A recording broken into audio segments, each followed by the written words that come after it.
ये कहानी है भारत के एक ऐसे वजीर आजम की कि जिसकी उम्र 90 साल तक हो चुकी थी और उसके पास अपने घर का किराया देने के लिए पैसे तक नहीं थे। फिर एक दिन ऐसा हुआ कि एक मालिक मकान तैश में आकर उसका सामान उठाकर घर से बाहर फेंकने लगा। उस बेचारे का सामान था ही क्या, एक चारपाई, एक प्लास्टिक की बाल्टी और चंद पुराने बर्तन। कई बीमारियों में मुब्तला ये शख्स बेचारगी की भरपूर तस्वीर बने फुटपाथ पर आ बैठा। अहमदाबाद शहर के आम से मोहल्ले का ये वाक़या है। मोहल्ले वाले मिलजुल कर मालिक मकान के पास गए, इल्तिजा की कि इस बूढ़े आदमी को वापस घर में रहने की इजाजत दे दीजिए क्योंकि इस दुनिया के अंदर इसका कोई वली वारिस नहीं है। 2 महीने के अंदर अंदर ये अपना पूरा किराया कहीं ना कहीं से उधार पकड़कर अदा कर देगा। इत्तफाक ये हुआ कि एक अखबार का रिपोर्टर भी वहां से गुजर रहा था। उसे उस बूढ़े और लाचार आदमी पर बहुत तरस आया। तमाम मामला की तस्वीर उसने खींची और अपने एडिटर के पास पहुंच गया कि कैसे आज एक गरीब बूढ़े शख्स को घर से निकाल दिया गया और फिर मोहल्लादारों ने बीच में पड़कर 2 माह का वक्त लेकर दिया है।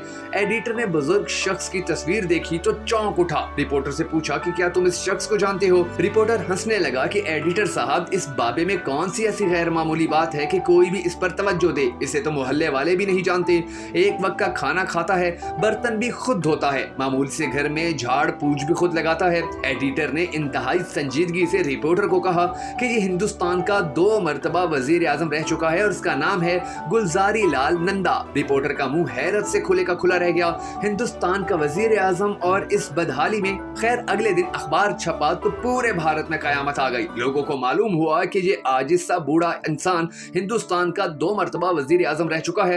वजीर आला और वजीर आजम को भी मालूम हो गया कि गुलजारी लाल किस मुहिम मुफलिसी में सांस ले रहा है। खबर छपने के चंद घंटों बाद रियासत का वजीर आला, चीफ सेक्रेटरी और कई वजीर उस मोहल्ले में पहुंच गए। सबने हाथ जोड़कर कहा कि आपको सरकारी घर में मुंतकिल कर देते हैं और सरकार आपका माहाना वजीफा भी लगा देती है। खुदारा इस मामूली से मकान को छोड़िए। मगर गुलजारी लाल ने सख्ती से इनकार कर दिया कि किसी भी तरह की सरकारी सहूलत पर इसका कोई हक नहीं, वो यहीं इसी क्वार्टर में रहेगा। गुलजारी लाल के चंद रिश्तेदारों ने मिन्नत समाजत करके बहरहाल उस बात पर उसको आमादा कर ही लिया कि हर माह 500 रुपए वजीफा कबूल करना पड़ेगा। साबका वजीर आजम ने बड़ी मुश्किल के बाद ये पैसे वसूल करने पर आमादगी जाहिर की। अब इस कलील सी रकम में किराया, खाना पीना शुरू हो चुका। मालिक मकान को जब इल्म हुआ कि इसका किरायादार पूरे मुल्क का वजीर आजम रह चुका है तो गुलजार लाल के पास आया और पैर पकड़ लिए कि इसे बिल्कुल मालूम नहीं था कि इसका किरायादार इस आला तरीन मनसब पर फाइज रह चुका है। बूढ़े शख्स ने जवाब दिया कि इसे ये बताने की जरूरत ही नहीं थी कि वो कौन है,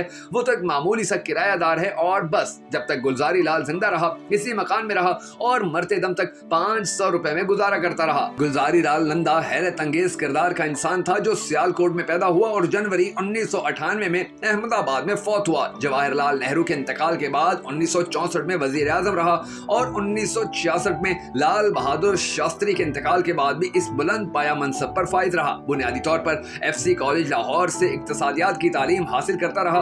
दरअसल वो इक्तिसादियात का उस्ताद भी था। मुंबई और अहमदाबाद की यूनिवर्सिटीज में पढ़ाता रहा। सियासत में आया था, यूनियन मिनिस्टर, वजीर खारजा और डिप्टी चेयरमैन प्लानिंग कमीशन भी रहा। कई बार लोकसभा का मेंबर भी मुंतखब हुआ। गुलजारी लाल का फलसफा था कि जिंदगी को बहुत सादा गुजारना चाहिए, किसी शान और शौकत के बगैर इंतहाई कलील रकम में खुश रहना ही असल इम्तिहान है। वैसे गुलजारी लाल सादगी बल्कि इसरत में रहने की जो मिसाल कायम कर गया, इसके लिए हर दर्जा मजबूत किरदार की जरूरत होती है।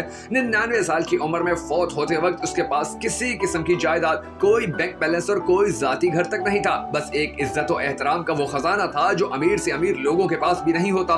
ये भी हकीकत है कि हिंदुस्तान में सियासत में हद दर्जा करप्शन मौजूद है, मगर इसके बावजूद हमें बारहा गुलजारी लाल जैसे किरदार मिल ही जाते हैं। भारत में कई ऐसे बुलंद सतह के सियासतदान मौजूद हैं जिनके असासे कुछ भी नहीं, मगर इस सतह की सादगी की अमली मिसाल हमारे यहाँ ढूंढना तकरीबन नामुमकिन है।